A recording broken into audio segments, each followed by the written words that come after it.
Let's सोचो गो। कभी आपका एक हाथ आपकी बिना मर्जी के काम करने लगे, अपनी मर्जी से सामान उठाए, सामान छोड़े, यहाँ तक कि आपको जान से मारने तक की कोशिश Oh करे। my god.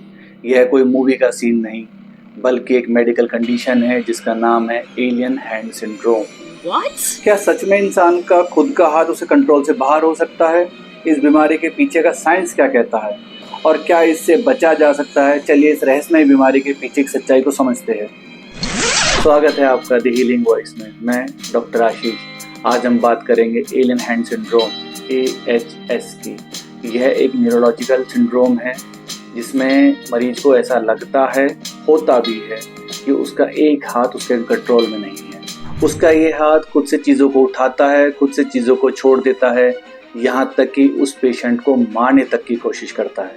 यह हकीकत में होता है। यह कोई साइकोलॉजिकल बीमारी नहीं है, यह एक न्यूरोलॉजिकल सिंड्रोम है। इसका ताल्लुक हमारे दिमाग से है, ना कि हमारी मानसिक किसी बीमारी से। शॉकिंग फैक्ट, सबसे पहले की बीमारी 1909 में एक जर्मन न्यूरोलॉजिस्ट कर्ट गोल्डस्टीन ने नोटिस की थी। यह अक्सर ब्रेन स्ट्रोक, ब्रेन सर्जरी या न्यूरोलॉजिकल डिसऑर्डर्स के कारण होता है। चलिए हम आपको बताते हैं आखिर ये बीमारी होती क्यों है। हमारे दिमाग के दो हिस्से, लेफ्ट एंड राइट हेमिस्फेयर, आपस में कॉर्पस कोलेसम नाम के ब्रिज से जुड़े होते हैं। जब किसी कारण से कॉर्पस कोलेसम डैमेज हो जाता है या कट जाता है तो दिमाग के दोनों हिस्से एक दूसरे से सही तरीके से कम्युनिकेट नहीं कर पाते। इसका नतीजा मरीज का एक हाथ उसकी मर्जी के बिना हरकत करने लगता है। इसके मुख्य कारण क्या क्या है, चलो बताते हैं। ब्रेन स्ट्रोक या ब्रेन इंजरी, जब दिमाग का कोई हिस्सा डैमेज हो जाता है। न्यूरो डिजनरेटिव डिजीजेज जैसे एल्जाइमर्स और Parkinson's disease.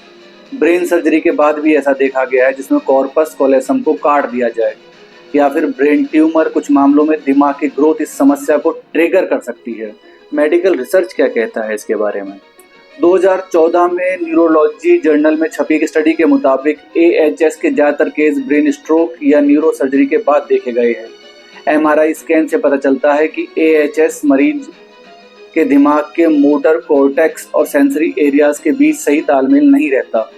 Real life cases, पहला केस, जब एक महिला को लगा कि उसका हाथ उसकी इच्छा के बिना ही हरकतें कर रहा है, अपने आप ही चीज़ों को उठा रहा है, अपने आप ही चीज़ों को छोड़ दे रहा है। एक महिला को अचानक महसूस हुआ कि उसका हाथ उसके कपड़े खींच रहा है। वो जब भी अपने हाथ को रोकने की कोशिश करती तो हाथ दूसरी चीज़ें गिराने लगता। डॉक्टर ने MRI किया तो पता चला कि उसके कॉर्पस कोलेसम में डैमेज था, जिसकी वजह से उसका हाथ खुद से मूव कर रहा था। केस नंबर 2, जब एक व्यक्ति को ऐसा लगा कि उसका हाथ खुद ही उसे गले तक पहुंच जा रहा है और उसको मारने तक की कोशिश कर रहा है। अमेरिका में एक व्यक्ति सोते वक्त अचानक जागा क्योंकि उसका हाथ उसका ही गला दबाने लगा था। वह पूरी कोशिश कर रहा था उसे हटाने की, लेकिन उसका हाथ अपनी मर्जी से काम कर रहा था।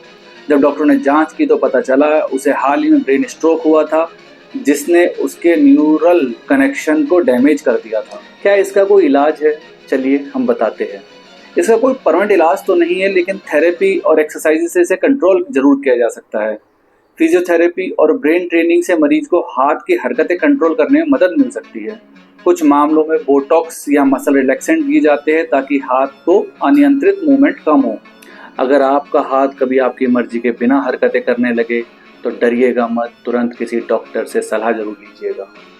अब एक सवाल आपके लिए, कभी आपको पता चले किसी इंसान का हाथ उसकी मर्जी के बिना काम कर रहा है तो आप इसको भूत या एक्टिविटी मानेंगे या फिर एक मेडिकल प्रॉब्लम समझकर किसी डॉक्टर से कंसल्ट करवाएंगे?